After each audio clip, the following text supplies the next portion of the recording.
অযথা নামাজ পড়েই ভেবে বসবেন না যে অনেক কিছু করে ফেলছে। এক চিল্লা দিয়ে মনে করে ফেলবেন না যে দিনের জন্য অনেক কিছু করে ফেলছে। একটা হজ করেছেন, ওমরা করেছেন, সিয়াম রেখেছেন, দিনের জন্য দান সৎকার করেছেন, একটা মাদ্রাসা মসজিদ করেছেন, ভেবে বসবেন না আপনি সব অনেক কিছু করে ফেলেছেন এবং অন্যরা সব কক্রোচ তেলা পোকা ওরা জাহান্নামে যাবে এমনটা মনে করবেন। জানি না আমরা যে কার আমলের কতটুকু আল্লাহর কাছে কবুল হচ্ছে।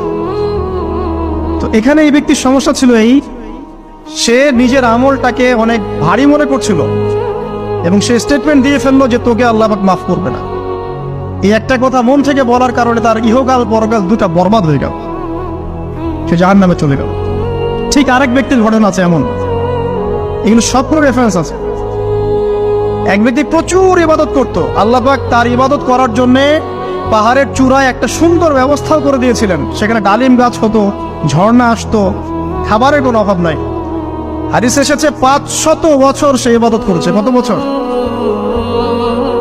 কিয়ামতের মাঠে এই ব্যক্তির অবস্থা এমন হবে, তাকে জান্নাতে প্রবেশ করানোর জন্য নিয়ে যেতে বলা হবে যাও আমার রহমতে জান্নাতে চলে যাও। আল্লাহ পাক তাকে এই কথাটা বলবেন, কিন্তু এই ব্যক্তি বলবে আমার আমলের কারণে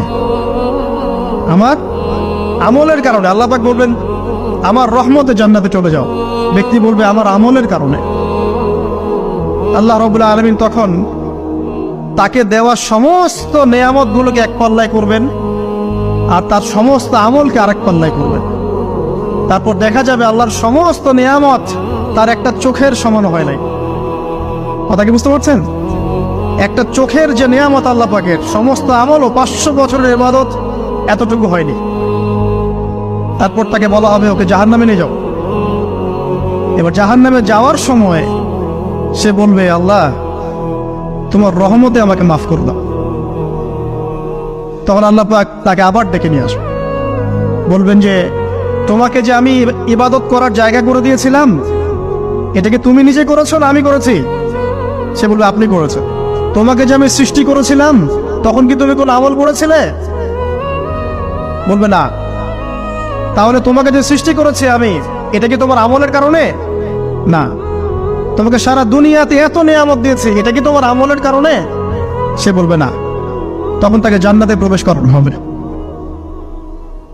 কিয়ামতের মাঠে এমন অনেক ঘটনা ঘটবে যেটা আমাদের চিন্তার বাইরে। আরেকজন ব্যক্তিকে ডেকে আনা হবে, যে ব্যক্তি একটা দুটা নয় বরং 100টা খুন করেছে। সে 99 জন মানুষকে হত্যা করার পর ফতোয়া খুঁজে বেড়াচ্ছিল যে আমার তওবা কবুল হবে কিনা। একজন আবেদের কাছে গিয়েছে। আবেদ আর আলেম কিন্তু এক জিনিস না। আবেদ মানে যে প্রচুর ইবাদত করে, তার জ্ঞান কম, সে শুধু জানে কিভাবে ইবাদত করতে হয়। আলেম হচ্ছে সে যে শরীয়তের গভীর জ্ঞান জানে আবার ইবাদতও করে। আবার যারা জ্ঞান আছে আমল নাই, সেও কিন্তু প্রকৃত আলেম না। প্রচুর জ্ঞান আছে কিন্তু জ্ঞান অনুযায়ী আমল করে না, সেও কিন্তু প্রকৃত আলেম নন। এবার আসেন, তো এই আবেদের কাছে গিয়ে সে বলছে আমার কি ক্ষমা হবে? আমি 99টা খুন করেছি। সে বলল তোমার আবার ক্ষমা? তোমার ক্ষমা নাই।